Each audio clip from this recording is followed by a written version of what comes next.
Hey guys, welcome back to the Bottleneck Buster Method. Now, this is the process that you go through when you're trying to find a bottleneck and fix it in your business. Now, there's 5 steps. I've already been through 2 of the steps. Number 1, find it.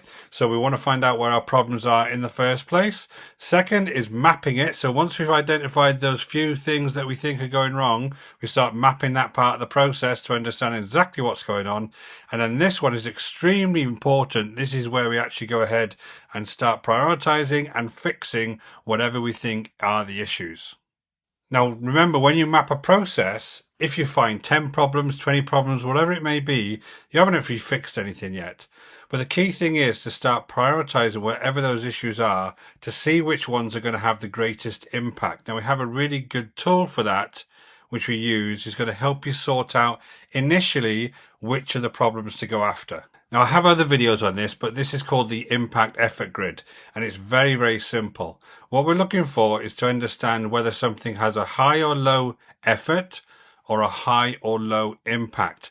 Now, what you're trying to find when you're looking at your various issues, and you can talk through your team with this, you can use scoring, however you want to do it. And I've got a separate video on this if you want to go through in more detail. You're basically trying to find those high impact, low effort things to go after first, because this is trying to find bottlenecks. This is trying to find things that you can fix relatively quickly with no software, with nothing extra. Basically, your team just getting together and communicating and finding those issues. And this is the kind of thing that you can do to prioritize whatever they may be. Now, remember, this has got to be simple. We can't have complicated tools here. You're trying to find something that is relatively low effort to do and gives you relatively high impact. So as in our kind of ongoing case study, we have an inquiry process, a quote process, a production process, and a delivery process. And we've decided that the quoting process has actually got too many levels of approvals that are required in that process. Now, this is just a kind of key reminder. 1 hour saved in that process will save 1 hour, if not more, in every other part of the process. So basically what we've got to do is we're going after those 1 hour at a time savings that are going to have that kind of impact. It doesn't have to be a wholesale change.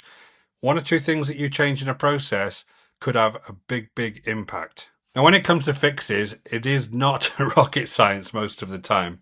Most of the fixes that you're going to come across involve 1 of 5 things. Number 1, it could be removing a step altogether. So in our ongoing case study, we're removing an approval step, which is taking days to complete. Number 2 is you could be combining a couple of steps within that process itself. Number 3, you could move who does that particular part of the process, whether it's a physical or a virtual process. Maybe there's tasks sitting in the wrong place. Number 4, you can automate some form of handover. Now, if you're building certain workflows, what you're in effect doing is trying to automate the handover process by giving people things like alerts when something is ready. That's the kind of thing you can kind of look at when you're looking for fixes.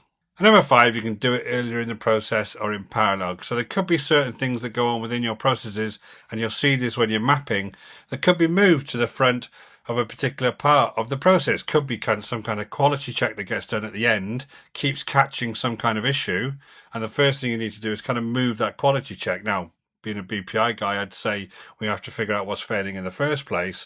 But if you see it right at the end all the time, maybe in the short term before you fix it, you want to see that a lot earlier. So there's lots of things that you can kind of figure out if you think about these 5 concepts.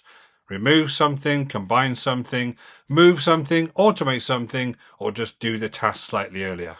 And again, when we go back to our Hafren example, we've taken out 1 layer of approval. And what we decided to do is basically say anything less than £5,000 doesn't need all of these additional signatures to get it signed off. Once we put that in place, that starts making things move a lot quicker. Now, that one decision has basically gone from 4 days to 1 day as far as the turnaround time is concerned, but it's cost us nothing. Now, this is what I'm trying to kind of get across when I'm talking about it in these videos. You don't have to spend thousands of pounds on fancy software a lot of the time. If you can just map your process out, use the wastes, understand what the issues are, prioritize them, and put some basic fixes in place to start with, you can save a lot of money very quickly or a lot of time very quickly without spending a fortune. Now, the thinking here is that you trial and error. So you want to kind of put something in place. So you're going to change one thing, you're going to watch it for a couple of weeks, and then you're going to decide whether to keep it. Very, very simple. But you start doing this, those little changes will accumulate to some significant differences. So here's the focused improvement engine. It's very simple. You're going to filter your ideas out, you're going to select one of them, and you're going to test one of them. Basically, you're going to do that for a couple of weeks. You make sure they're going to be high impact, but very, very low effort. And then once you've done that, you decide whether to keep it. And then you move on to your next bottleneck and your next bottleneck. There's going to be lots of things you can do without spending a lot of money on different types of software. So this is the third in the video. Basically, what I'm going to do next video is talk to you about how to lock these things in place. A lot of times you have these things that kind of go backward once you fix them. If you want to learn more about how to find issues within a process, I've got a free waste calculator. You'll see the link in the description below.